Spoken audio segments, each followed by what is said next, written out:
All right, folks, you ever notice how crime gets covered differently? If the suspect is black and the victim is white, all of a sudden we have a video footage of it, and it goes wall-to-wall coverage everywhere. Mugshots be everywhere.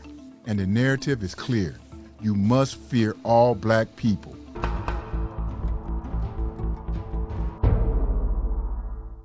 Hello and welcome to the channel. I won't go into too much detail about two young women killed on trains, but there is a reason many people have never heard of Nia Wilson. On July 22nd, 2018, Nia Wilson was just 18 years old riding a BART with her sisters in the Bay Area. They got off the train at MacArthur Station, and a white man named John Lee Call followed them. Out of nowhere, he stabbed Nia and her sister. Nia's throat was slashed, and she died right there on the platform.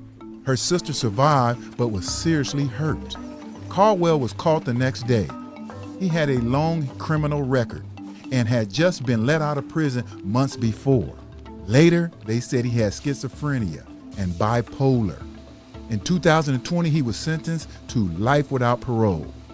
And locally, Nia Wilson's story was covered repeatedly, but nationally, it was barely registered, and there was video footage the public didn't get to see over and over, keeping people in the country unaware of what actually happened.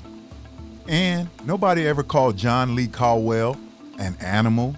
Nobody said we cannot allow the depraved criminal element of violent repeat offenders run around in our country. Nobody ever said that when this black woman died at the hands of a white man.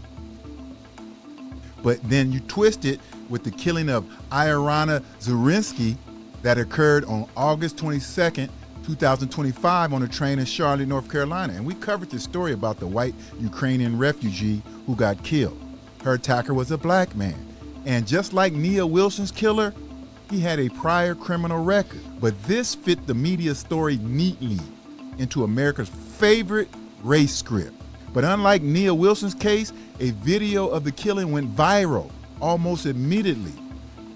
We can't even find the video of Nia being killed. Okay, you can't find it. It didn't go viral, it didn't go national. But the national networks, and that's the difference right there. The national networks gave it more sound bites, 5 times more sound bites.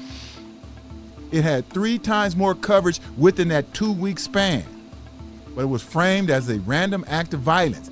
And they framed it this way to make people in America feel like, see, this can happen to you. Whereas the white suspect is framed, when he does it, is framed like, oh, he had an agenda. He did this because of this. He did this because of that. But when the suspect is black, all the headlines focus on race and crime. Was front and center. See, it fits the political narrative. Conservative outlets jumped on it, using her death as ammo against black people and urban crime. And think about it, 2 young women were murdered in public places, but the men both had criminal records. But the narrative, the Ukrainian woman, it was a full-blown national conversation. This just adds to their racism. And what's their number one excuse? The number one excuse for racism is black crime. They don't do this to make this country better. They do this so they can downplay all the evil they want to do. This is about evil people. I call them the rep. Anytime you hear me say the rep, I'm talking about these evil people.